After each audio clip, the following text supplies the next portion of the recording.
Hello and welcome to Mac Power Users. My name is Stephen Robles, and I'm joined by my friend and yours, David Sparks. How's it going, David? I'm going great, Stephen. How are you doing today? I'm doing really well. My wallet is a little lighter after the Yeah, last couple weeks, which we're going yeah. to get into. You were telling me before the show that you made some investments. That's right. That's You right. bought a bunch of Apple stock. No, not really. Uh, You bought a bunch I of Apple mean, stuff. I'm sorry. Started with S. I knew it was something like that.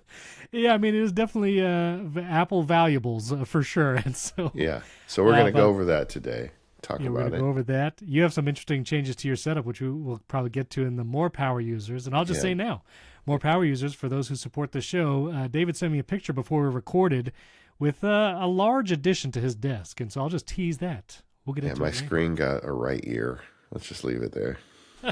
You'll have to learn what that means later. And quick follow-up, our last episode interview with David Pogue. Thank you for all the wonderful comments on that. On YouTube, it's now our most viewed episode again and got comments like this. I don't know how I got here, but I'm glad I did, which I thought was wonderful. Yeah. So Yeah. people really enjoyed that. And I had one piece of feedback for you, David, because you being the titular Mac Power user, I'm trying to become more powerful as a Mac user. And so I'm writing more scripts. And Okay. I have written possibly the shortest script ever created. But in our menu bars episode a couple weeks ago, we talked about the app Moom, which Yeah. I love Moom, and Yeah. it is for window layout. I've now purchased it, so I own it, doing a bunch of things. But one of the things I wanted to do was have a Moom window layout automatically apply when I open an app. And as far as I could tell, Moom did not have that feature built in per se, where when I open an app, it snaps it to a layout. But I discovered that Moom offers AppleScript support. Yep. One line. You can open any Moom setup with AppleScript. And so there's an app we now both use called Gling, and I use that to edit all my videos. I think you've been using it more often too. And tell me if you experience this. Every time I open the Gling Mac app, it expands the full width of the window. Does it, like the screen, does it do that to you too? No, it doesn't, but it Oh. does go wide. It goes wide, and I didn't want it to do that anymore. And so I have a Moom layout just for Gling to snap it smaller. Yeah. And now I wrote a one line of AppleScript according to the Moom support documents. And all it does is tell application Moom to run Gling, which is my Moom workspace setup. And that is a shortcut automation that just runs when Gling is opened. Yeah, when so Gling you is embed open, that it's in a what it does. shortcut. It opens Gling and then applies the Moom window layout. That's it. And That's it's wonderful.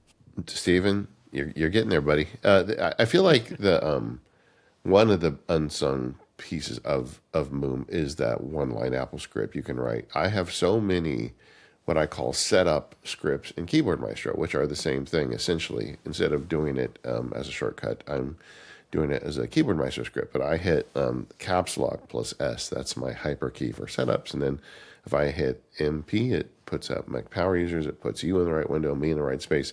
It opens all the windows, and then it uses that same one line of AppleScript to open it up. And let me just say, when you're doing automation stuff, the short ones are the ones that work.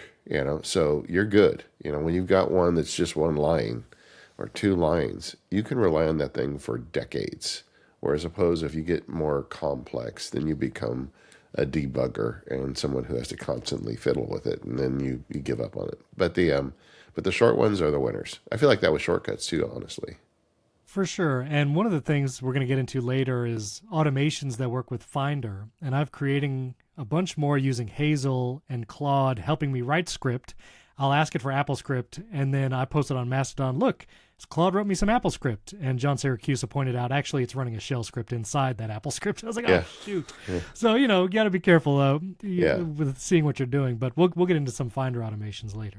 Yeah, and by the way, when you do those, when you run a Claude-based or a ChatGPT-based AppleScript, look at it closely. That programming language is very easy to understand, but just make sure there's nothing in there that's wonky. But it's still, I think it's democratizing automation. I got an email from a listener who wanted a feature in OmniFocus Forever. He's written in the forums for it, and it's just kind of a unique feature that not everybody wants. But because OmniFocus has, they call it, I think, Omni JavaScript or something, but it's basically JavaScript support. OmniJS, I think they call it. He had an AI code up the JavaScript plugin for him that got the feature in the app that he wanted. He did it himself. And this is increasingly happening. So, good on you. And just today, I had Claude write me some HTML because I had always wanted my most recent YouTube videos at the top of my website. Yeah. I use Squarespace, and I love Squarespace, but in order to get that kind of look, I always would use a blog behind the scenes and a summary block on the homepage. And so I just asked Claude, can you write me some HTML that pulls the latest 3 videos from this RSS feed, my YouTube channel, and it embeds it nicely in a code block. And Claude just gave me the CSS, the JavaScript, and a little bit of HTML, and in 5 minutes, now my homepage is how I wanted to for years, and I couldn't do it. AI is becoming a real tool, gang, but we're going to talk about that at length next week. So hold on to your hats for that one. Stay tuned. But that's great, Stephen. I love that you're doing all that stuff. Well, thank you. And we'll get into some more. I do have some more powerful automations we're going to talk about with Finder and Hazel and some other things and shortcuts in a bit. But Apple had some huge announcements recently, and now some initial reviews are out. So now that we're recording, they announced the iPhone 17e, the iPad Air with M4, M5 Pro and Max, MacBook Pro, the Studio Display and Studio Display XDR, and the MacBook Neo. So a ton of devices all came out. I did buy a couple. Did anything tempt you from these announcements, David? Not really. It's just, they're just not really in my wheelhouse. I know a lot of my nerd friends are buying Neos as experiments, but number one, I guess I'm too cheap, but I don't need it. And I don't think I could add anything to the conversation that isn't going to get added anyway. But I do think the Neo is the big announcement. We talked about it a little bit after show. It was really actually the day before that Neo got released. So what are your general thoughts on the Neo? So I got one to experiment, and as we record, it's arriving tomorrow. But all the videos that I've been seeing come out so far, and we'll link a couple in the show notes. Tyler Stalman had a great review where he actually runs DaVinci Resolve and some other like Lightroom from Adobe with the Neo, and it is surprisingly capable. It is, as you would expect, you have to wait a little bit on some tasks, whether you're rendering a long video or you're applying multiple color grading layers, but it is extremely capable. There's a lot of videos online of the Neo doing multiple tasks. So like Final Cut is in the background. There's YouTube or Netflix running and other things, because everyone said the 8 gigabytes of RAM is a criminal amount, they would say. But it is still very capable. And this is not for, the video and photographer professional. Yeah. While you can use it for that, just like you can use any powered Mac, you just might be waiting longer on certain tasks. This is for the student, an enthusiast maybe, but really for that entry level, maybe never used a Mac before. And what's nice to see is, according to these reviews, that even if you wanted to experiment, let's say someone used iMovie for a little while, they're in high school, and now they're like, well, can I try Final Cut? Creator Studio's now there. You can get a free trial, or $12, $13 a month. This MacBook Neo can run Final Cut, and you can still edit 4K video. It's still plenty usable. You can preview in real time, and you can take that next step even with this $600 or with an education discount $500 MacBook, which is wild. Yeah, I think this is like the boon of Apple Silicon, that they're finally able to make an affordable Mac that doesn't suck, and right. And it's just, the thing I think they've always wanted to do. I don't think Apple never wanted to not be in that market. I think they just always were too picky. They didn't want to make a lousy computer. This is a solid computer that you can get with an education discount for $500. I mean, guys like you and I who, mainly do a lot of heavy production with a Mac Studio, but we want a little laptop we can carry around with us. I mean, if I was buying from scratch, I think I'd probably get one of these, because I think for, the kind of stuff, when I think about the stuff I do on my laptop, this is totally up to it, and it would cost like 1/4 the amount that the memory will cost in my Mac Studio. Exactly. And if you look at some of the benchmarks, the A18 Pro chip, which is in this MacBook Neo, is faster on single-core tasks than the M2 Ultra Mac Pro, and basically all chips before the M4. Yeah. And so for those tasks like web browsing, documents, all of that is going to be really fast on the MacBook Neo. And if you need those extra cores, Apple also released the M5 Max MacBook Pro last week. And so you can get all the way up to that. And so I think it's an exciting time, for my kids. They've been on iPads forever. Even my oldest, he still uses an iPad Pro and does Logic with it. He's making tracks or whatever. But this might be a nice next step to say, all right, well, we'll say a family MacBook, and see if you want to use this over an iPad for something. Or for some, I think my mom, she uses an iPad Pro as her main computer because at the time that was the only one with the larger screen. And this, may be a good option for her as well, something that could do everything she could possibly need, but is much cheaper. Yeah, they're going to sell so many of these, Stephen. So many. They my also daughter, sold, out of the blue, just told me, my youngest daughter, because she's got an M1 MacBook Air.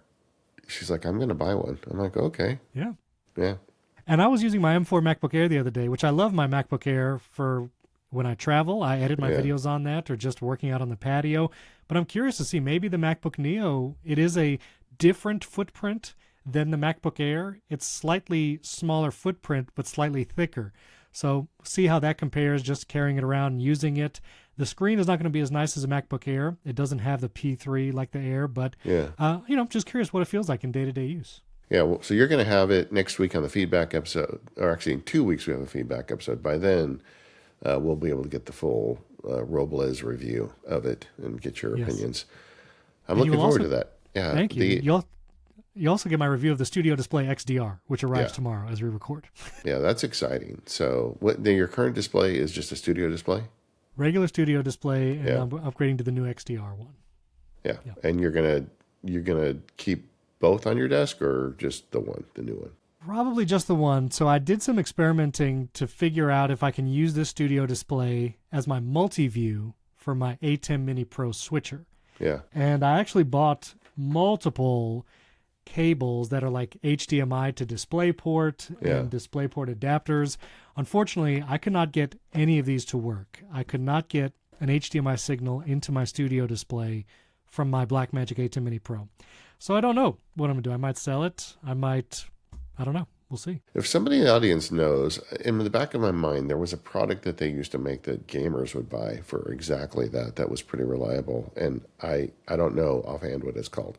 Someone I remember seeing it at commented Macworld. It was in a white box. But anyway, if anybody in the audience knows, let us know. Maybe we can help Stephen, resuscitate his old Studio Display. What are you most looking forward to about the new one? Oh, sorry. Well, I'm looking forward to XDR and ProMotion because I've not, I had a MacBook Pro a few years ago, but I've not recently. So my iPad is really the only HDR screen that I have. So I'm looking forward to that, the ProMotion, editing videos, and being able to scroll through a timeline and have higher fidelity and clarity on all the little waveforms and video clips. I'm really excited about that. And also the upgraded speakers, ironically, because I use the Studio Display speakers when I edit a video. I just listen through there, and it's supposedly improved with better bass and everything. So, yeah, I'm excited to try. Yeah, I'm just not tempted at all because I have a 6K display. And you don't have to brag again, David. Yeah. Right? Well, I mean, it's almost a point of shame. It's like having a display that's this expensive is like, oh my goodness, this guy has no priorities. You didn't even buy new. So yeah, but still, but honestly, the extra pixels are pretty nice. So I don't know if I could at some point this one will die, and at that point I probably will buy the current version of the Studio Display, and I'll go back down to 27 inches. But right now, I think I'm 32 right now. It's kind of nice having the extra bits of screen. But anyway, yeah. So Stephen, I'm really looking forward to hearing about that from you. So we'll talk about that in a couple of weeks. And gang, if you bought something fun, let us know. We have a feedback episode coming up, like I said, in 2 weeks. So now's the time. Get feedback in. There's a feedback forum at relay.fm/MPU. And you can also do it at the forums. Just put it in there for forums for feedback. We'll be checking that as well. It's going to be Stephen's first feedback episode, so we got to make it a good one, right? I'd love that. Yeah, I'm looking forward to it. Okay, so now we can get to the topic. That was good. No, that was good. I wanted to do Finder and Files because it's something that we all deal with as Mac users, and I think it's often forgotten about because, you're just trying to get a file or get to a folder quickly, and you don't really think about what is my process here? Can I do this better? How do I organize this? Are there automations I can run? So I wanted to hear from you, and you sent me an image of your Finder, which we will include in the show notes, which terrified me once again. And so maybe we'll see who influences who on this episode. I feel like this is going to be another intervention episode, but coming back at me, just to be clear, on Finder, I don't work in Finder very often. I use Alfred to get to Windows really quickly. And anything I do repeatedly, I script through Keyboard Maestro. As I was telling you earlier, like before the episode started, like you said, well, how do you get the recordings up to Dropbox after the show? Well, I have a Keyboard Maestro script that takes the selected file and then moves it to the specific folder. And the way I do it is I hit a hyperkey, caps lock M, which is MacSparky. I type MP for MPU, and then R for recordings. It opens up that folder right where the recordings are. I select the three, I hit caps lock M again and a couple more letters, and then it sends it to Dropbox. And then you said, well, I just have Hazel send it up. So I'm like, oh, yeah, he is automating. That's cool. But the thing is, I don't click and navigate through Finder much, so I don't do that much customization of it, which is probably not good because I feel like a lot of our audience does that. So I'm glad, number one, that you're doing that. And even though I don't use it often, maybe it's time for me to get a little better at it. So teach me, Obi-Wan. Well, I want to know, first of all, so in your screenshot, you have literally 1,000 folders in your favorites, but I'm sure those are organized in some top-level structure. And so step one, when you create these folders and start your organization, where are you putting things? What is your top-level structure? Like, is this in the documents, the home folder? Do you create folders for project or area? How are you doing that? Yeah, so my general philosophy is at this point I'm using iCloud really hard. So I use iCloud documents for everything pretty much at this point. And there is a folder structure in there that's very defined. There's the personal side, the MacSparky side, and under that there's a whole nother group of folders. There's the field guides folder, and under that there's a titles folder that has each title. And so there's a very kind of strict hierarchy to it all, which I know because I've developed it over time. But the reason I decided to put in documents was because iCloud got good enough to do that. And the advantage is because I have this laptop and everything is in documents, if I need to access something, I can't. Now, the laptop it doesn't have nearly enough storage to download all this stuff, and rarely does download any of it. But, the idea is, what if I went out of town with my laptop and something happened and you guys needed me to do something to one of the files for the show, or a customer had a question I needed to get to something? Well, with it all being in documents, even though it's not downloaded to the Mac, I can easily get it and download it. So that kind of where I store things is in a structured hierarchy, largely under the Documents tab of the iCloud storage. So what I hear you saying is iCloud file syncing is really safe and secure, almost like a backup method.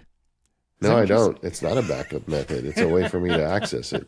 No, I don't trust that. What if something went wrong at iCloud? I know. I was just poking fun for my a few weeks ago. I know. I'm not giving you any space on that one, buddy. We're going to get you backing up at some point. I'll eventually back something up, but I do similar. So I have my desktop and documents folder syncing to iCloud, and my desktop folder, we'll talk about in a second what goes there, but my documents folder is where everything goes pretty much. So I have folders for like podcasts as a folder, and Bearded Teacher is a folder where I have all my video type files, so on and so forth. And so everything lives in the documents, but I do have a folder.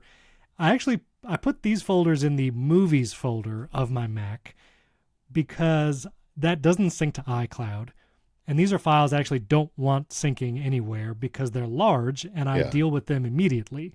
Yeah. So when I do a screen recording, the uncompressed wave audio files that I'm recording right now, and for my video voices, like I record that through Audio Hijack, all those files go into audio screen recordings, and my final renders, those are all folders in the movie folder, just so they're in a single place, but not syncing to iCloud. Now, do you sync those kinds of files to iCloud too?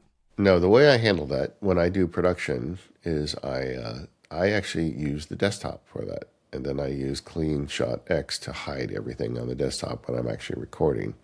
You know, it happens all in one swoop for me. Like I just recorded 2 videos yesterday, and I had the audio files, the video source files, because I do them on the stick, and then I copy them over to the desktop. And I do the production. I finish once I render the video and it looks good, and that usually is an afternoon for me. I throw all of the resources into the burn bin. You know, I have a folder that holds them for 3 weeks, and then Hazel deletes them.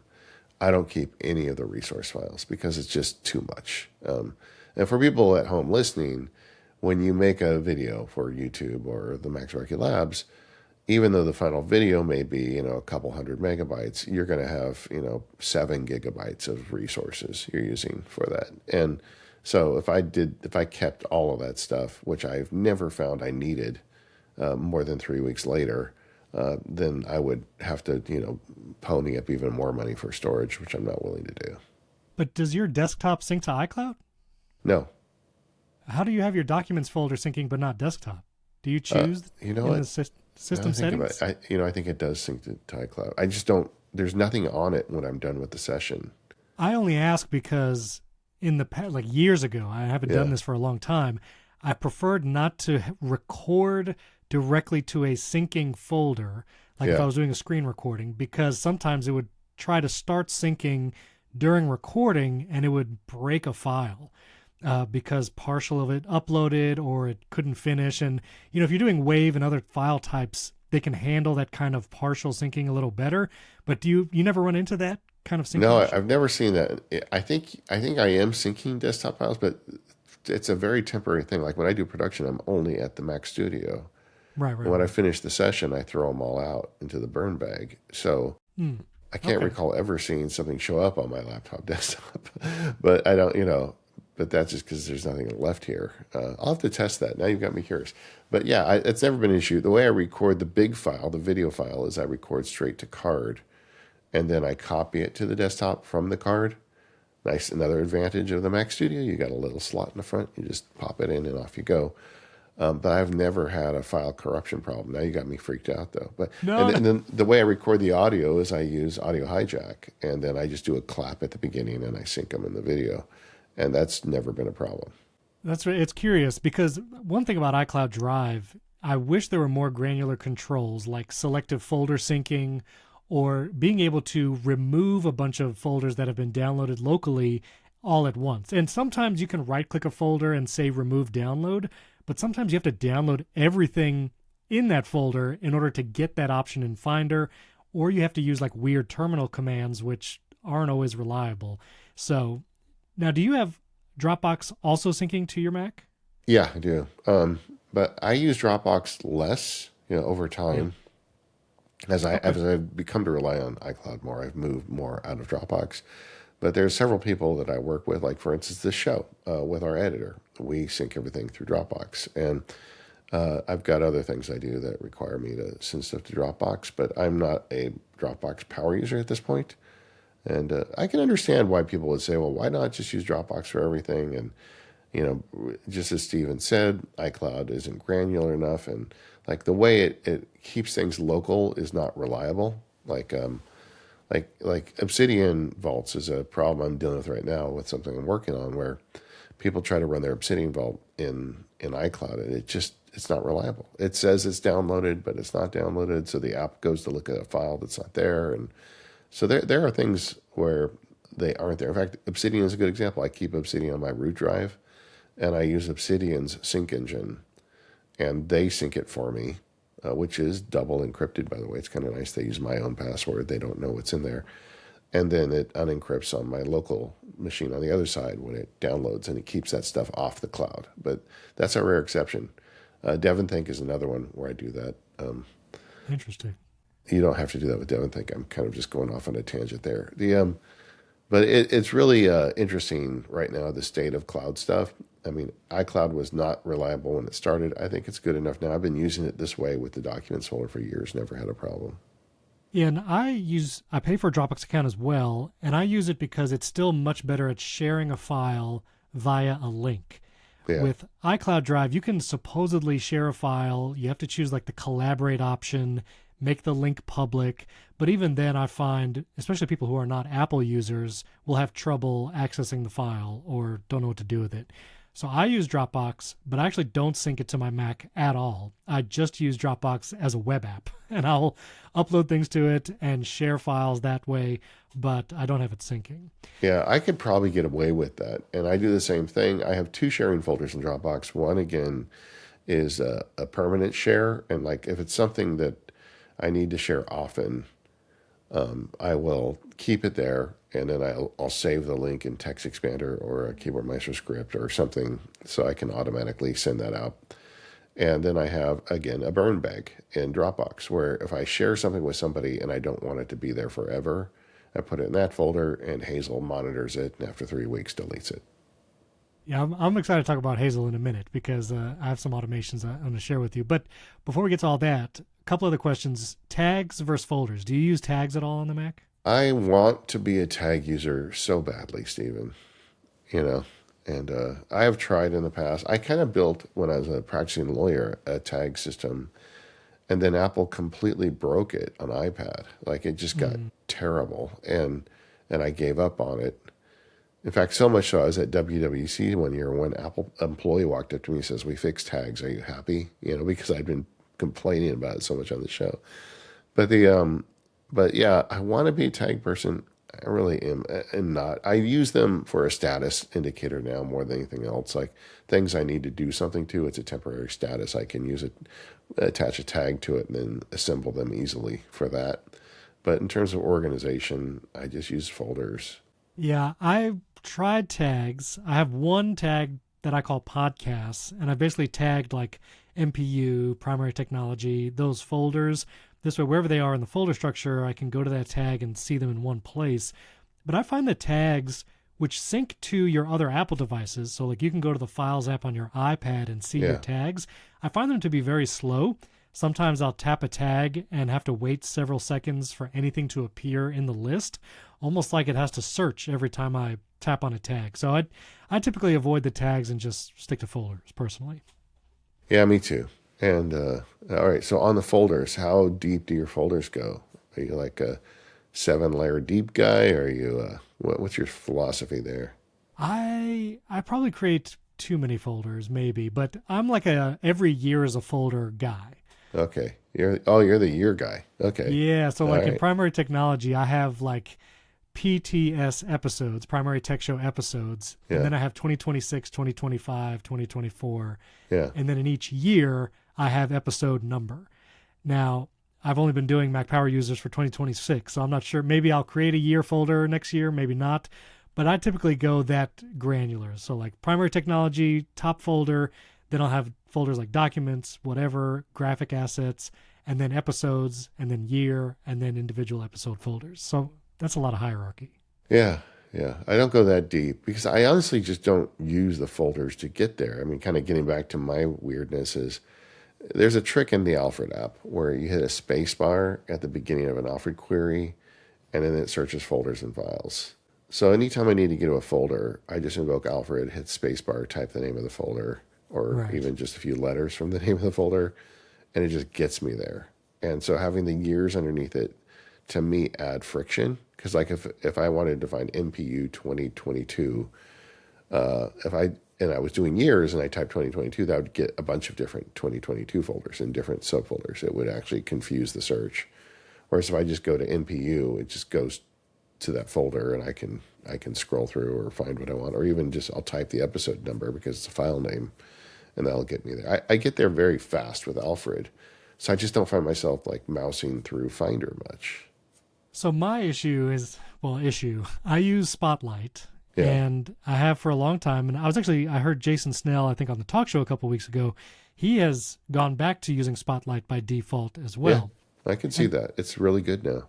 It's good and it's powerful, but to your point, if I want to navigate to a folder in Spotlight, I'll actually show just real quick the system settings screen under Spotlight. there is an option of showing and hiding certain things when you invoke Spotlight. So like if you don't want to see iPhone apps via continuity in Spotlight search results, you can turn that off. You can even turn off individual files but show the folders. So you can kind of granularly change what Spotlight surfaces, which will help get to what you want faster. My issue is I've run a lot of shortcuts from Spotlight, and I have a lot of shortcuts that start with the same letters as the folders for that same thing. So like MPU. I have a bunch of shortcuts that start with MPU. I have a bunch of files and folders that start with the letters MPU. Yeah. And shortcuts doesn't have a way to be like show the folders first and then shortcuts. So it shows me all these shortcuts and I don't even see a folder. Does Alfred, is it able to parse like MPU and it gets what you want quickly? Yeah, so the original, I believe, I'm going out on a limb here. So originally Alfred, I don't believe, had the space bar thing at the beginning. It just searched all folders, and I think that's exactly the problem people were hitting. So they added the feature where as soon as I hit the space bar, it knows I'm searching for a file or a folder. So it does not show me shortcuts. It does not show me any of the other stuff, apps or any of the other stuff it can search. It's just searching files and folders. When I hit the space bar, or I believe the back tick, either one will do it, but the space bar is so convenient. So the trick is in Alfred, space bar, then type the name, and then you're only searching files and folders. That actually might make me try Alfred because... Yeah. Well, I have a field guide. I'll send you. You can check it out. Thank you. I honestly think Alfred is worth it, and I totally get guys like Jason wanting to be on the native Spotlight. I mean, first of all, saves you money. You don't have to spend money on it. And it is better. It's a lot better than it used to be. But there's so much I can do with Alfred. Like, I mean, it would really be hard for me to not have it. And the argument is always, but then when you're on another Mac, then you don't have all your fancy tools. I'm like, first of all, that is so rare. Like, I'm either on my desktop or my laptop. I'm rarely on anybody else's Mac. And second, then I'll use Spotlight, and it's good, but that doesn't mean I'm going to tie my right arm behind my back every time I'm sitting at my desk, and that's what it feels like. Right. All right. Well, before we move on to some other preferences, do you have any aliases set up for anything? No, I've had bad experiences with aliases where they broke and things didn't work, and so I have kind of stayed away from them for probably 10 years now. I don't know, maybe they're better now. Why, are you using aliases? No, zero. So we agree there. Yeah.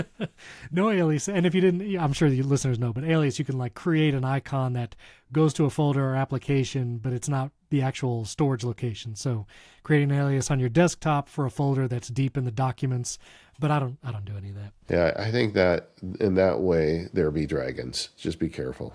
Yeah. Because then you start moving things, and I don't know. I had some bad experiences, but this was like you said, over a decade ago. So maybe it's better now. And it was actually before Apple created their new file system. But I just have never been ready to get on that boat again. Yeah. All right. And again, one last question before we get to more preferences. Cold storage. You recently got a new NAS, right, from Ubiquiti. Have you set it up? Yeah, I did. It's backing up now rather slowly. I'm not impressed with the speed of it, but it was only $200, and it's kind of nice because I've got Ubiquiti gear, and it's on my network, and it's just one more place. And with Ubiquiti, it's another thing that makes all my data accessible somewhere else. But in terms of cold storage, I have none really, because I have an 8 terabyte drive in my computer.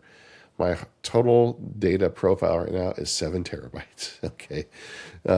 I could probably get that down to 6 if I spent some time on it, but that's great because that means I have, a time machine attached to my computer that gets everything. I can do a carbon copy cloner that gets everything. I have a backup account with Backblaze, and because it's on my native drive, all of my data gets sent to Backblaze. Stephen, I am so backed up. I'm the exact opposite of you, but because I have a big drive, that I paid all that money for it, the value of 4 MacBook Neos at the education discount, I am able to just not think about it, and everything gets backed up, and I don't have to worry about cold storage versus hot storage, and it's very nice. Yeah, well, I have tons of cold storage. I'm not backing anything up too, but I do use it. Well, you're not backing up your hot storage, so what's it matter?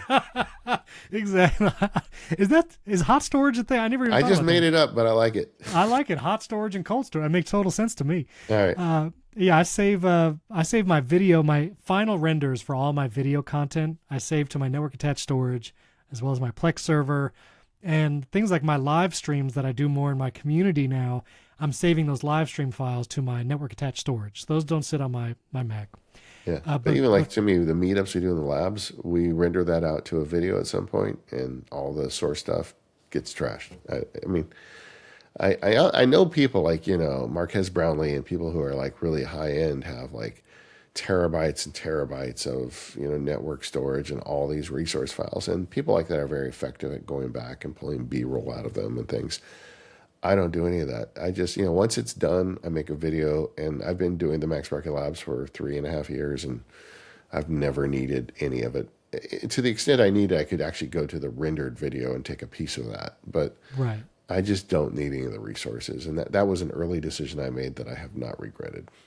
I had an X thread go viral like 6 years ago where I tagged a bunch of creators and asked if they keep all their raw footage.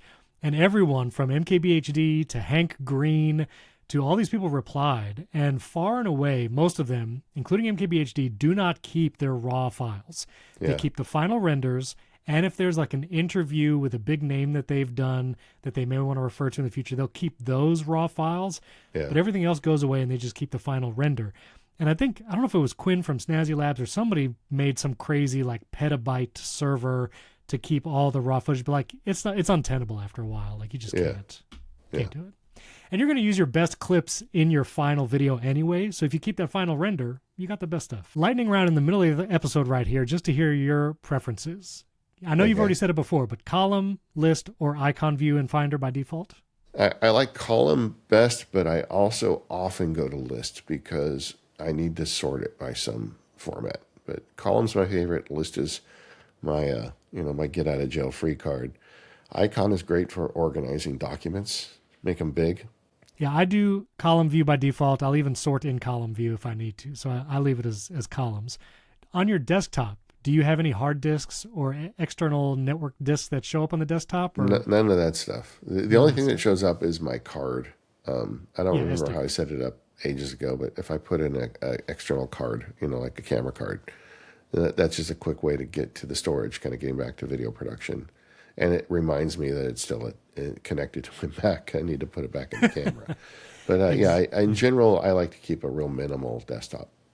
Same here. I don't have any of that go to the desktop. I think it's hilarious that Finder preferences still lists CDs, DVDs, and iPods as something to show on the desktop. Yeah, that's pretty good. That's pretty hilarious. So you probably never do this, but if you open a new Finder window, what folder does it go to by default? It goes to desktop because sometimes I'm doing stuff. But I want to make a call out to the recents view. That's, I think, the default setting that a lot of people don't like. But I've noticed recently that occasionally I use that button. It's kind of nice. Recents is actually helpful, and I keep that at the top of my sidebar, which we're going to talk about next. But by default, mine also goes to the desktop because if I'm ever working on something, like I have screenshots of our Finder windows that I'm referring to while we record, that will live on my desktop, and I have new Finder windows open to that. Yeah, I think the desktop's a perfectly fine space for a working space. I just don't like when people just store everything there. I mean, I told a story on the show years ago. I'm going to share it again for you. My wife has so much stuff on her desktop that they stack on top of each other. Like, I don't know how she manages it. And it just every time I go to her computer to do a backup for her, or, use it without Alfred, I have to use Spotlight in those cases.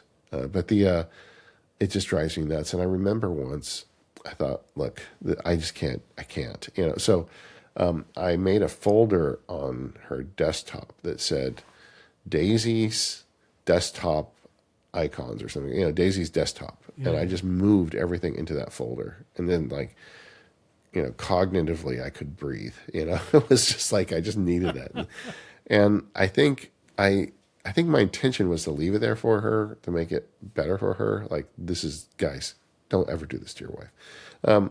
But I should have just pulled them back out when I was done, but I didn't. And then she was working late on something, and I was sound asleep. It's like 2 a.m, and she wakes me up. I think the house is on fire, like, why is she waking me up at 2? She's like, where are my files? I can't find anything. Like, there's a single folder on your desktop. This is Daisy's desktop. They're in there. She did not appreciate it. I imagine not. But now, what has that folder persisted, or is that gone now? I don't look at it anymore. I just close my eyes and I push back up, and then I move away. You should have Claude Cowork just work in the background on her computer, not saying. Yeah, she would love that. She would love that.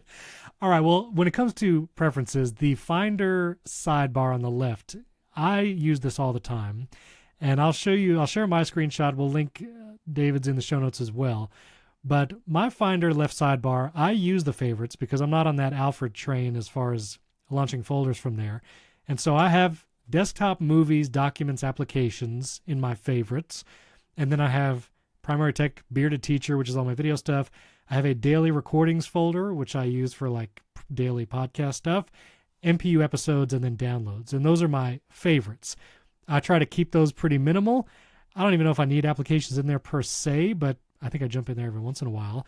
And then you sent me yours, and you have 1,000 items in your favorites in this Finder. Yeah. What is going on there? Mine needs a little bit of a house cleaning. But if you look at the top, it's desktop and downloads. Actually, the very top is recents and shared. Right below that is desktop and downloads. And then I have a folder called Action Folder. It's my keeper place where I put things. And, something that needs to be filed or dealt with, I put it there. That's kind of my long-term desktop storage in a sense. I clean it out weekly, and I'm getting AI to help me with that, by the way. Then I've got kind of the source documents, and then under that I've got some of the folders and documents that are really key to me. Records is my personal record stuff. Media is a collection of media stuff, like all of my font files, all of my, anything that we'd consider media is in that folder. Then MacSparky is what it sounds like. The one below that is going to be next week's topic. I'm going to just keep saying that. If you watch the video, you'll see. So there you go. Then I have the MPU plus Jim. That's the folder that we work in with our editor. And then some other work files. I work with other people. I've got Obsidian there right now. And then below that, I've got folders that have been added there temporarily for one reason or another. And they actually need cleaning out. Like the Apple Productivity Suite Field Guide initial edits. I haven't touched that in months. That should have been taken out. Screen Studio Projects is something that actually I do keep there. I've got shortcuts for Mac Update that I'm working on and that. So I've got a couple things in there where I just want to get to them quickly. So I leave them there. And I treat that as like the first block is permanent and the second block is, that's temporary, but I'll get rid of them. And clearly I did not clear them out before I took this screenshot. Well, you can send me a clean screenshot. We've not shown it on video yet, so you can send me. That's all right. I don't care. Whatever. It's clear though that you probably don't use this very often. Like you said, you launch everything from Alfred. Yeah. And this is probably rare that you jump into Finder for this. Yeah. Which maybe this next question then is kind of moot. But if our listeners and viewers didn't know, you can customize the Finder toolbar even to have different actions at the top, and everything from new folder to edit tags to quick look, even sharing via iCloud. The only thing that I've changed in my Finder toolbar is I added the AirDrop icon so I can select a bunch of files and not have to right-click share or right-click AirDrop. I can literally just click the AirDrop symbol in the toolbar. Yeah, that's a good idea because triggering AirDrop on the Mac is a pain in the neck. Yeah, Easy exactly. on mobile, hard on the Mac. Right. So that's, if you've never taken the time to look, maybe there's a tool you want to put in the toolbar for your Finder and then it stays there forever. I would recommend, check it out. The burn action is still available too if you want to burn a CD or Love DVD. That. Love that. I'm looking, I have AirDrop in mine as well. I must have added it at some point. You do? Yeah. So that's I feel like the best one just to have quickly, by default.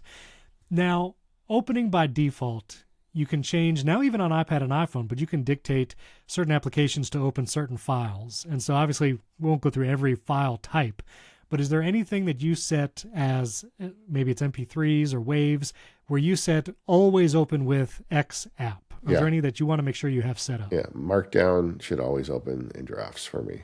Drafts is an app I use daily, and it's a thing that I have to constantly reset. It drives me nuts. Every time it seems like there's a major OS update, it breaks that. Yeah. And so you don't have that open in Obsidian then? You use No. Drafts. No. Drafts is where I do my writing. Obsidian is almost more like a vault than it is like an active workspace. Interesting. Yeah.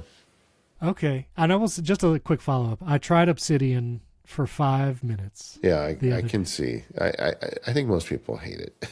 Well, and like I could see the power and what you are doing with Claude and Cowork, like it was so tempting. Yeah. But one, the vault thing was confusing because I was like, do I need to pay for the Obsidian vault? And interesting to hear that you do pay for that. But I was like, well, I guess I'll do it in iCloud. Yeah. And that's what I tried setting up. And it seemed to work for the 5 minutes I was doing it. So it's no way to test it. But yeah, it'll work on your local machine. But if you go over to your laptop and if you haven't really got everything downloaded, then it goes to look for a file and it's not there. So that's the problem. But yeah, we're going to talk more about that next week. But yeah, look, Obsidian is an Electron app. It's, there's a lot of knocks against it. But for what you can do with it, it's like worth it. And I think the obvious alternative is NotePlan. And we did a whole show on NotePlan with the other Steven a year or so ago.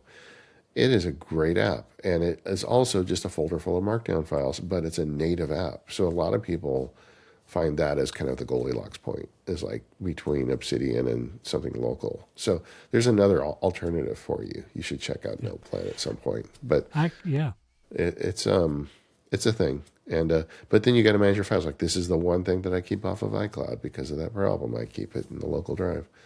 But getting back to the open methods and getting certain files to open certain things, if you're not aware, you just go to any file for that format and you just right-click on it and say Show Inspector. And under the inspector for that, there's a setting to say Open all files of this type with this application. So if you have files opening with the wrong app, that's how you fix that.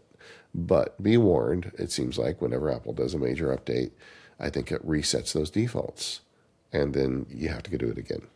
And a couple things that I do, .wav files, the audio files, I actually have those open in Isotope by default. Okay. Because step one for all of my production, video or podcasting, is I have different module change in Isotope that I apply things like breath remover, de-esser, and actually a fab filter EQ.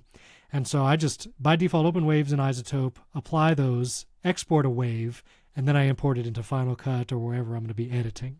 So wave files open in Isotope.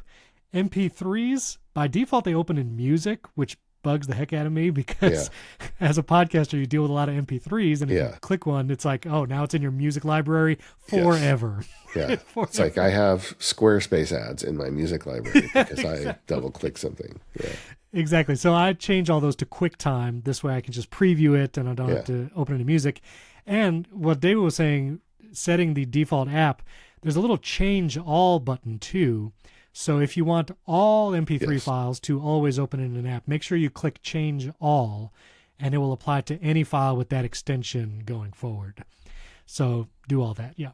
And then one day I'm going to talk to you about Isotope. I feel like I have a license for it, but because we have people like Jim in our life, I've never bothered to figure it out. Well, and I don't touch any of my files that we send to Jim to edit for this episode. He does all that. But for the production stuff I do, I think it would be useful. And we're both musicians, and so we have a background there, but I was not super audio production minded at first, but I had heard from Renee Ritchie, longtime Apple podcaster and YouTuber, and a couple other creators that they always round trip their audio, they would say, through Isotope before going to Final Cut. And once I started asking why, and then finally using it, I was like, oh, audio processing is way easier, way faster. You get a better end product. There's more filters, like all of those things. And so if you do anything with video and audio production, Isotope is a great tool. One-time purchases. They have recently, the company that owned Isotope called Native Instruments, they were recently acquired by another brand, or they announced that they might be sunsetting some of their products, which is unfortunate. I forget the exact news, but if you buy it now, you'll have it forever. And that's, I don't think I'll ever need to upgrade or do anything different because it does exactly what I need it to. But before we get to some automations and quick actions, do you have any weird other methods? You have KM something. What is that? Okay, yeah. So I've already talked about Alfred.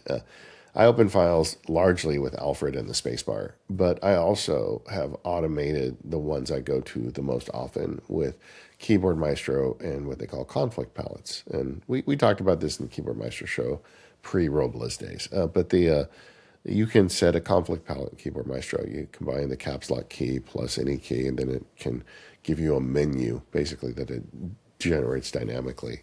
So my caps lock plus M, which is the MacSparky key, does a heavy lift for me. And anytime I find myself going to any folder frequently, I just add it as an entry to that conflict palette. So then every time it's just caps lock plus M and I get to the folder. So I have kind of automated Finder navigation to the stuff that I do the most often via that process. And the advantage of doing it through Keyboard Maestro over like an AppleScript, like you talked about at the beginning of the show, is you can add additional pieces to it. You can say not only open that app, but, push it to the side or hide the other apps at the same time. So I just see this thing, it just gives you a lot more power to automate it. And it's not difficult, This stuff, once you get the basics down, once you build one, you can just duplicate it 10 times and make it for all the different setups you do. All right. I'm excited to talk about some automations here in Finder, finally, both built-in and third-party. And one, it's not really an automation, but I feel like it is often forgot, is the quick actions that are available in Finder, which you can actually customize these, but the built-in actions are super powerful. So if you were to right-click, say, an image file, you can, without even opening it, do things like rotate it, jump into markup, trim a video or audio file, or what I do a lot is convert an image. Amen. Maybe you want to make, that's the most used one. Yeah, the best one. The best one. And even remove background. You can actually remove the background from an image, maybe if you want to make a thumbnail or just to cut a subject out of an image. That's right there when you right-click a file without even opening it in a different application. And then any shortcut you want can actually run from that quick actions menu. So that means you could have access to so many powerful things, whether it's scripting through shortcuts or whatever through shortcuts, you can have all of that there. Do you have any shortcuts that run in that quick actions menu? Let me look. I convert image is the one I use all the time. Same, yeah. What about you? Go first. Let me just take a look and see what I've got available. It depends on the file type too. That's another. It depends on the file type. I don't run shortcuts in here. I put a lot of them in the share menu, which we might get to. But the convert image is so powerful because, one, you can actually convert a video to an audio file just right there without even opening the app. So if you wanted to transcribe a video file, but you want to make it audio first, you can literally just right-click and then do that, which is amazing. But you can make things JPEGs, PNGs, PDFs, all of it through that quick actions menu, which is just amazing. Yeah, I mean, so often you'll go to upload an image somewhere, and this is true on any service site, and maybe you've got a PNG, it's too big. Just right-click it, convert the image to JPEG at a reasonable size, and it does that for you. In the old days, you had to open it up in preview and, export as. It was just a pain in the neck. This really solves that for you. Pain now, looking, in the, I don't neck. have... What? You said pain in the neck. That was just funny. I like that phrase. It's good. Well, there we go. Wait, so do you have any there? No, I don't. But I don't have any. In the services menu, I've got a bunch of stuff there too. But I don't have any shortcuts running out of quick actions. Same. But one thing Stephen Hackett actually revealed that was possible, he had sent me an automator file or a script when we first started, when I joined the show, to quickly upload a file to our host. And it's actually an automator script, but it lives in the Finder. And that was not even something I realized could be a thing, where if you install like an automator script or whatever, and then you open a Finder window and go to a file, it actually is just an action there in like the far right, if you're in column view, in like the image info stuff. I didn't even know that was a thing. Yeah. Do you have anything there? Do you do anything there? I use the same ones you do for uploading to Mac Power users, but that's it. Yeah. And just again, like I'm just now discovering AppleScript after decades of using a Mac, but I'm just discovering that you could have these things run in the Finder, which is just wild to me. Yeah. AppleScript is so powerful for working on the Mac. I mean, the downside is, as you're a big shortcuts guy, this stuff does not work at all on mobile, on iPad or iPhone. But the way I look at it is, okay, but you do like power stuff on your Mac that you don't do on mobile. So there's nothing wrong with building up some Apple scripts to do that. And you're coming in at a time where you can have AI help you write the Apple script, so you can get there very quickly. Yeah, you should definitely keep an eye on that because it will solve problems for you that nothing else can. For sure. So one other thing in the services menu I wanted to mention, we talked about this app a couple weeks ago in the menu bar episode, but Supercharge by Sindre Sorhus is an amazing developer, but Supercharge adds a bunch of actions in that services menu. So when you right-click a file, under quick actions, there's the services, and it might be sparse on your whoever's running this, but like you have to set desktop picture and things like that. But Supercharge will add a bunch of other actions in that menu, and some that I have found super helpful is just copy file path or copy folder path. Or you can capture to drafts if you have drafts on there, and just amazing things there if you have a third-party app like that. Do you use anything there, or do you? Yeah. What do you have in the services? The file path thing has always been a challenge on macOS because Apple doesn't really make it easy. It's one of the big arguments for DEVOnTech because DEVOnTech has rock solid, reliable file paths where you can link it and then get back to the file very easily. This is a way around that. Sort of. I mean, if you're willing to deal with the third-party app and do the right click every time you need something. But yeah. And even there's even things like scan QR code. So if you've ever like saved a QR code on your Mac and then you're like, wait, how do I use this? You can literally right-click a QR code image file on your Mac, and in that services menu, there's a scanned QR code option, and it will just load that URL in Safari or your browser. So there's a lot of little actions there under the services menu that if you're not aware, might save you some time and pretty powerful. Yeah, the services menu is an unsung hero. We had Sal Segoyan on the show years ago, who was the Apple VP kind of behind that. And we did a deep dive on services at that point, but it's probably time to go back and look at it again. Yeah. All right, now let's talk about some shortcuts and automations. And I've been splitting my automations between Hazel and built-in shortcuts, whatever works, whatever does it better and more consistently. And one of the things I did was Hazel can run scripts. So you can literally tell Hazel when a file is added to this folder, watch my downloads folder, do this, and it has built-in actions for like move, rename, copy, there's a bunch of standard actions you'll probably use often, but then you can run a script. And one of the things I asked Claude was write me a script that will look at a folder, and in all the folders within that folder, like MPU episode 838, create a folder that's +1. Create a folder that just adds 1 to the folder number. And that script that works, but I wanted to see if I could just do it in shortcuts natively. And I was able to do that as well. And so I think I could share this shortcut in the show notes because you would have to choose your folder specifically. But this simple people listening will have a screenshot of this in the show notes as well, so you'll be able to look at it at home. Absolutely. And then, so all this shortcut does is it gets contents of a folder. So I have a folder called MPU episodes. It gets contents, and then it filters it to just get the latest first. So the newest folder created, and I limit it to 1. Yeah. It gets the name of that folder within the folder. The name is either 838 or 839. It's just the number. Yeah. And all it does is take the name and use the calculate action to add 1, and it creates that folder in the MPU episodes folder. And I've created this as an automation to run every Tuesday morning at 8 a.m. So without me doing anything, my MPU episodes folder will have a new folder for today's episode automatically created with the next number added, and it's all built into shortcuts. Nice. Which I thought that was super fun. So you keep a separate folder with the resource recordings for each episode? Is that what you do? So I keep the final MP3s that Jim sends us, and I also put the thumbnails that I'm making for the YouTube channel, and I also keep the transcript for the episode that we get from Riverside. I keep all of that in a folder because I'll refer to it sometimes. I might ask my custom GPT for like title ideas or description ideas for YouTube or whatever. And so I keep all that in those folders. Yeah, so what I do with the transcript to me goes into, because there's a related Obsidian note for every episode, and it just, the transcript just gets added to that.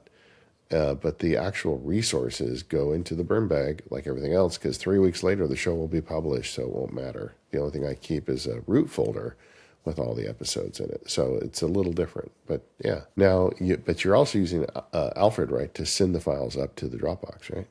So, no. Okay, I thought you were. Yeah. I don't sync Dropbox to my Mac. Okay, so you can't. Yeah. So I go to the website and I upload it like an animal. I do. Okay, fair enough.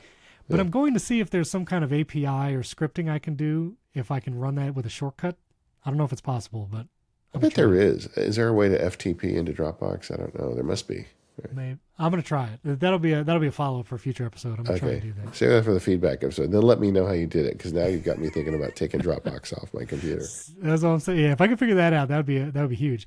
And then I have two other shortcuts automations that run on my downloads folder, and I have this for Mac Power users and Primary Tech. But whenever I download the video file from Riverside, it's always some long name that I don't care for. And so this shortcut, it simply gets the contents of my downloads folder. It will repeat with every file that's in that folder. And if the name contains, and every file name for MPU when I download it from Riverside says Riverside_MPU, I have it formatted the name with a couple split text and replace text, and it just renames the file. It just does that. Yeah, clever. Easy. Nice. Easy. Yeah. That's easy. So you don't really have any shortcuts automations for files and folders yet. Not really, honestly. The stuff I do is either a Hazel automation or, I just don't really have much need for it. All right, well, let's get into Hazel then, because I've created a bunch of scripting-based shortcuts in Hazel. Okay. And or automations. And so one of the things that I started doing, and this was a bug that I discovered that Dan Morin helped diagnose. But when I drag an image from a website to my desktop, because maybe I want to use it as chapter artwork for a podcast, many websites serve up the .webp file extension. Yeah. Which is kind of annoying because it won't work in some things. Like, for instance, if I want to upload it to Riverside to overlay, it needs a JPEG or PNG. It won't upload a .webp. Yeah. So I tried making a shortcut automation to convert it, because shortcuts can convert images like that. But unfortunately, shortcuts automations will not move or write files to iCloud folders. So if you sync your desktop to iCloud Drive, shortcuts will not and cannot take action on those files, which is super annoying. Yeah, a security thing that just gets in the way. Yeah, exactly. So instead, I did it in Hazel. And in Hazel, I have a WebP to JPEG automation. And all this does is, for my desktop or downloads, when a file is dropped on there, if it has the extension .webp, it runs an AppleScript. And I just had Claude write this for me because I didn't know how to write it. And it converts it to a .jpeg, and then it moves the .webp file to the trash. So in 2 seconds, if I drag an image and it was a WebP on my desktop at first, it turns into a JPEG, and the other one goes away in seconds. And that's been great. See, I love that, because for people listening that aren't AppleScript experts, this is the magic that Hazel brings. Is it gives you a trigger, like look for a file of a specific format in a specific place. This is something we all understand. Like you download something and it's got the wrong format at the end.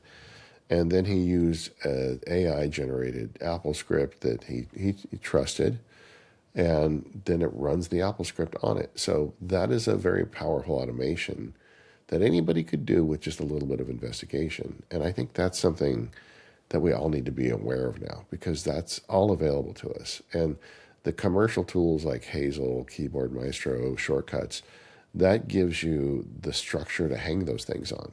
You know, the fact that you can run an AppleScript in all three of those platforms, plus you can combine it with a trigger that each one of those platforms uniquely can build, gives you the ability to really become, the power user. That's it. And this was the one that John Syracuse called me out on Mastodon, because this is an actual do shell script command. Yeah. So it is, I asked Claude for AppleScript. It literally gave me this and I copy and pasted. I mean, it's pretty short and I can tell like this is not doing anything nefarious. Like it's literally 4 lines of code. But yeah, Claude just gave that to me. And so I have that run on my desktop and in my downloads folder. And then for all of the files and folders that I need to move into an iCloud Drive folder, because Shortcuts refuses to do it, I have all those in Hazel.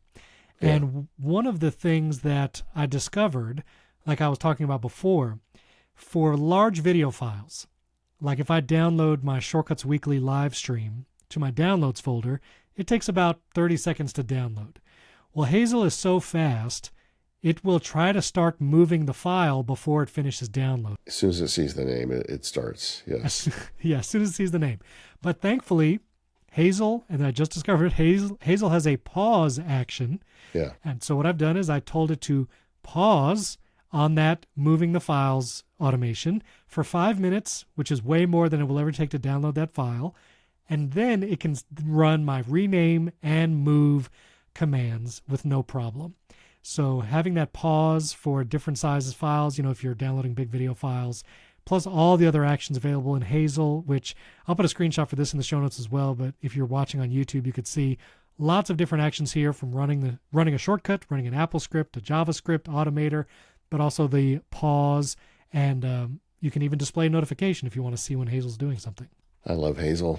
I still do. Even in the age of AI, where some of the things it did historically I don't need anymore, it is always getting me out of jams. One of the things I would like to do with Hazel, I haven't done yet, is I have in the past experimented with making Hazel automations to automatically move our recordings up to the Dropbox at the end of the episode.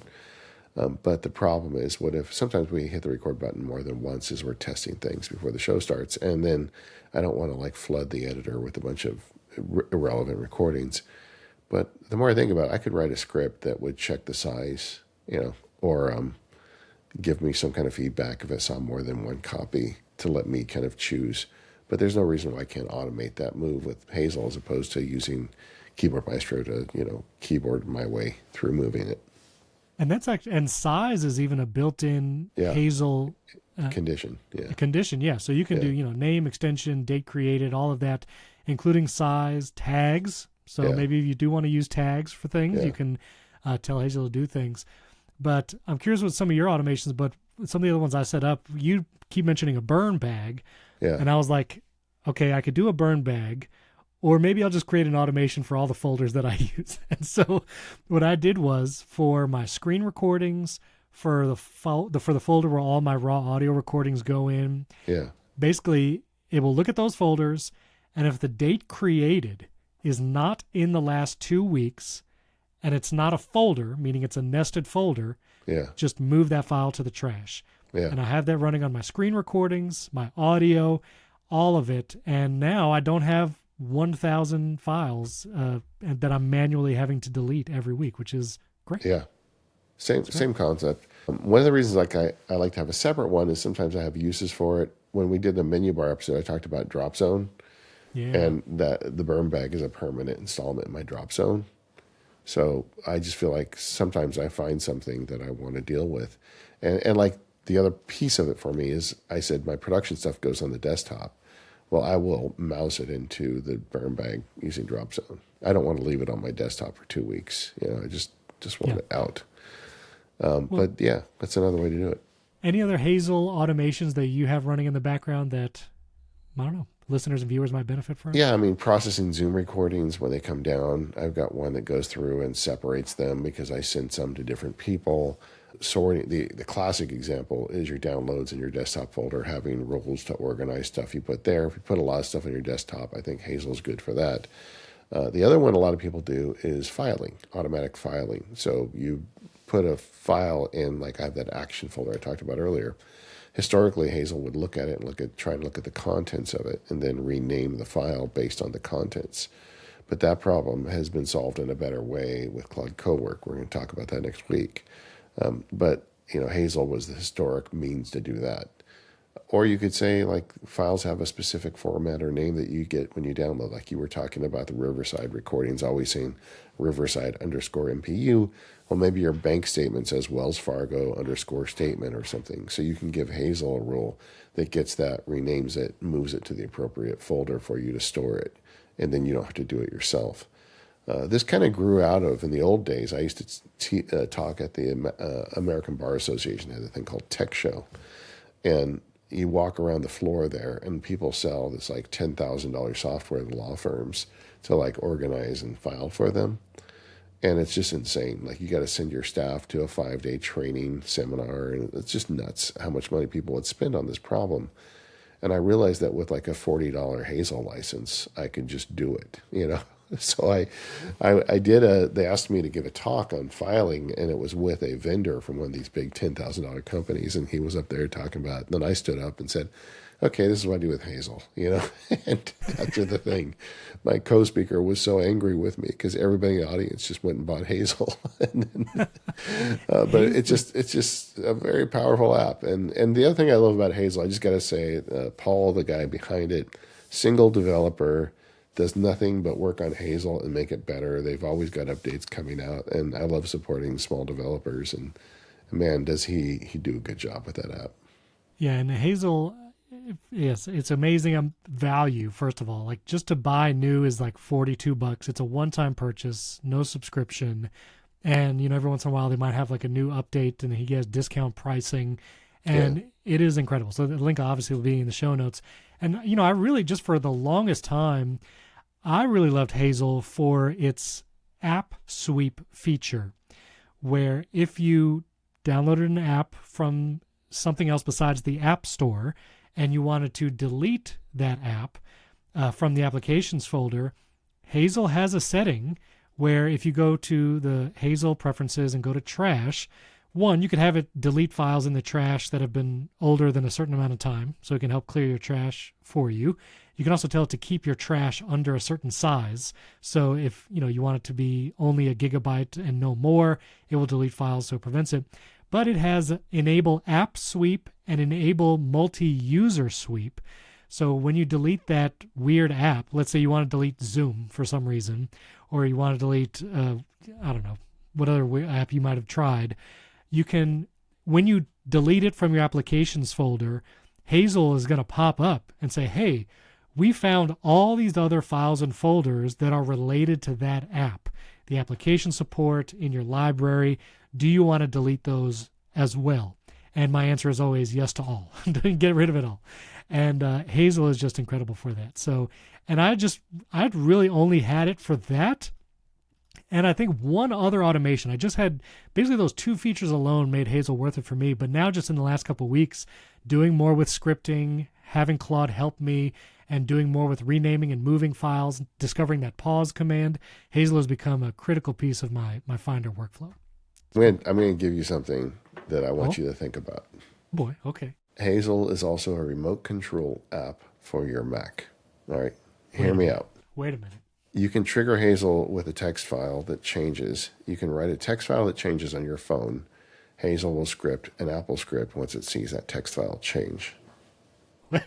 Oh, wait a minute. Wait. Okay, hold on.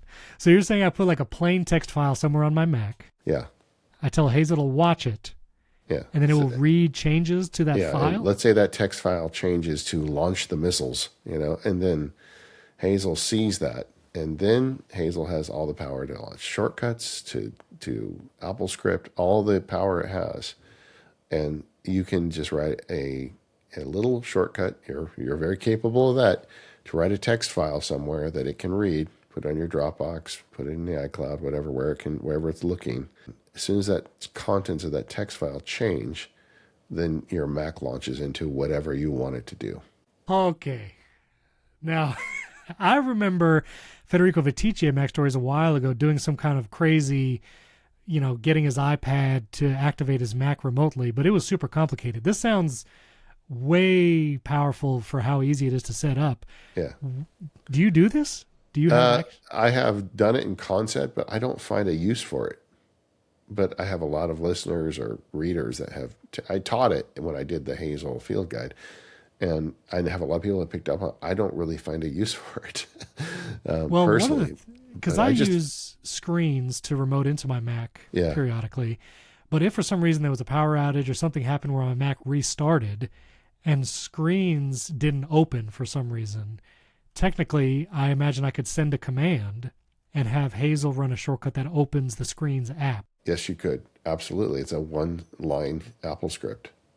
Or if I am driving home or whatever and I need to record a podcast literally the moment I step through the door, I can set a SOS and then have Hazel run a shortcut that opens Riverside, Notion, Audio Hijack, and sets a focus mode and does all that too.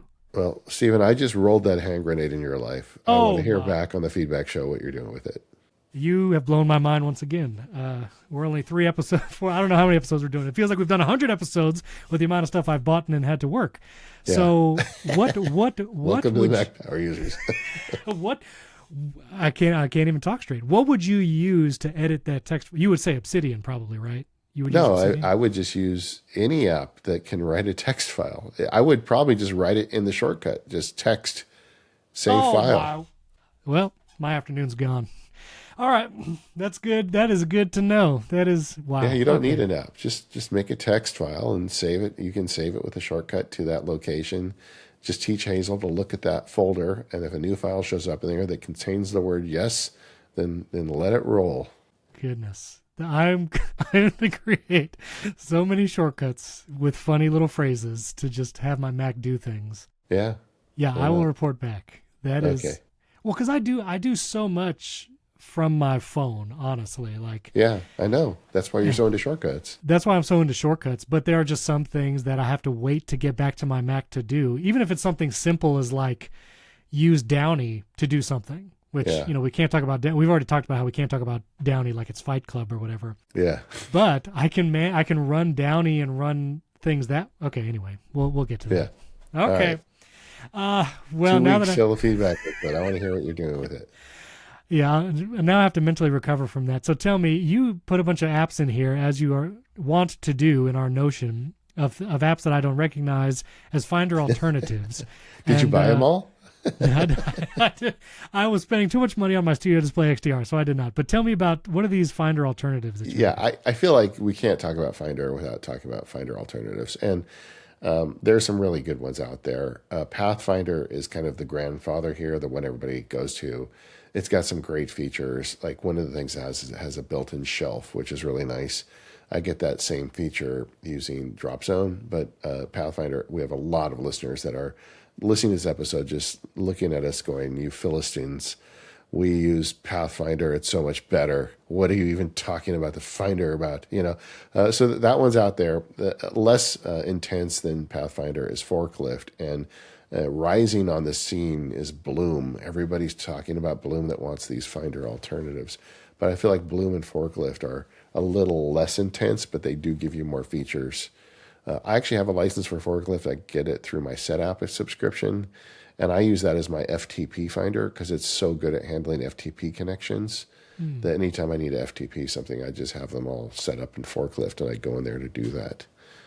So those are some great apps. Maybe someday we'll do an episode on Finder alternatives. We've done it in the past in Mac Power Users, but it's literally been years. But these apps are bringing you up a level with it. Where I would say, the Finder is like the Spotlight. It's very good, and Apple is improving it. These apps take it to another level. And then the keyboard launchers, Raycast, Alfred, those are really good at finding files. And like I talked about today, Alfred is kind of my weapon of choice for getting to folders. And as a result, I barely use the Finder. And then DEVOnthink is like something entirely different. They are occasionally a sponsor, but it is a file management system. You put it in there. It has an AI layer that searches. I mean, we have a lot of people listening to this show who are PhDs and write academically or just manage a lot of files. Stephen used to run his whole Apple kind of history thing out of DEVOnthink. And it gives you better links. And it's just kind of, in some way, a Finder replacement. Like one of the things DEVOnthink does in their most recent version is you can attach your AI token to it. and it will look at files you put in there and it will rename them based on what the contents are and sort them for you using an artificial intelligence engine, which is really much more powerful than any way to do this before. So DEVOnTech is like a whole nother thing. And so these are kind of on the fringe of today's discussion. But I felt like if we don't at least mention them, we're going to hear about it in forums. Why didn't you talk about Pathfinder? Well, anytime I talk about automation, anything, I feel like Raycast has just paid an entire army of trolls to just comment the word Raycast on every video and podcast. And so, but I mean, again, you using so many of these apps and extensions, do you use Raycast for anything? I run Raycast. I pay for a license for the same reason, because every time I talk about Alfred, everybody tells me that I'm on the wrong app. But Alfred really does the job for me well. It's very reliable. Raycast is doing interesting stuff, and I'm running it. But I don't find it compelling enough to switch. But I'm watching. Well, They're getting more into AI over there, but I like to do AI stuff in the AI app, not in Raycast. Right. Well, I'll do an experiment for everyone, for our listeners and viewers, that I've not replaced Spotlight in years. I've been using Spotlight by default for a long time. Back Quicksilver was the last Spotlight replacement that I used. And so I will commit to trying Raycast as my Spotlight replacement to see how well it actually does. Because I tried Raycast on iOS for different things, because it has some shortcuts actions. It has like interesting note type features, but they never really jived with what I wanted. But I will try Raycast for the Spotlight, and we'll report back to see how it actually does. So. If you really dig it, it'd be fun to do a shootout episode and just talk about what you're doing with Raycast, what I'm doing with Alfred. Yeah, we can go tit for tat kind of thing and see. If I do believe that they are not identical applications. I think there are things Raycast is better at and things Alfred is better at, and but I think either one of them is a big improvement over the Spotlight. Okay, well, I'll do it. I'll go off the stock Spotlight finally. But are any closing thoughts? Any final thoughts on the Finder, or what should people try to do first if they want to like actually organize their Finder or take a first step? Is it Hazel? Is it a Spotlight replacement? What do you think people should try? I think honestly, just spend some time organizing your sidebar and hit the right click in the toolbar, add tools to the Finder that you're going to use. And if you find yourself continually clicking to certain folders, find a way to automate getting there faster. Like you could do that with a shortcut. There's a command in there to open a Finder window, and try it with a shortcut. If you're using Keyboard Maestro, try it with a conflict palette like I do, or use the tools you currently have. But if you're finding yourself digging through Finder often, that's a place where you could improve, because that is super annoying. It takes you out of the work. And with the modern automation tools, it's just not necessary. Like you and I have both kind of found different ways to solve that problem, but we've both solved the problem. Neither one of us are clicking through the folders. Well, I mean, to be totally transparent, I do click through folders sometimes, and so I'm going to try and solve that today. Okay. I'm going to map Raycast to a hotkey and try to do that for accessing folders. And I do think, we really sung its praises. That I don't know if they've ever sponsored the show, but Hazel, I think, is a great place to start, even if it just does one thing for you that you were doing manually before, and it can automate. It is, and I love shortcuts. Anybody who knows my work knows I love shortcuts and will do shortcuts automations all day. But Hazel is just so much more solid, and I think actually a little easier to set up if you're doing things like folders and file management and automations. That Hazel is well worth trying it out and setting it up. There will be, Stephen probably doesn't even know this. I made a Hazel field guide years ago, and it's a little out of date at this point, but I think it's still useful. But because it's out of date, I'm going to put it in the show notes with a healthy discount. So if you want some help with it, go check out the field guide. But you might be able to just figure this out. It's not that hard. Like all automation, it's 2 steps. You have a trigger and an action.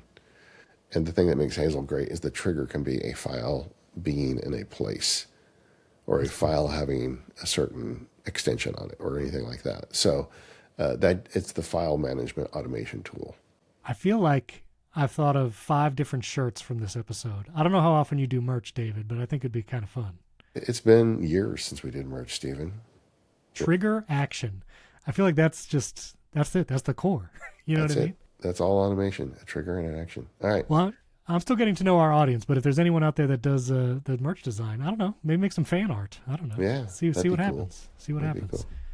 All right. Well, you can go to relay.fm/MPU for feedback and membership. I'm in the forums. You can respond there. You can comment on YouTube and subscribe and watch it over there. Thank you to our sponsors, Ecamm and 1Password. We're going to go record more power users where David's going to tell me about his right ear to his monitor. And, thanks for listening. Thanks for watching. We'll see you next time.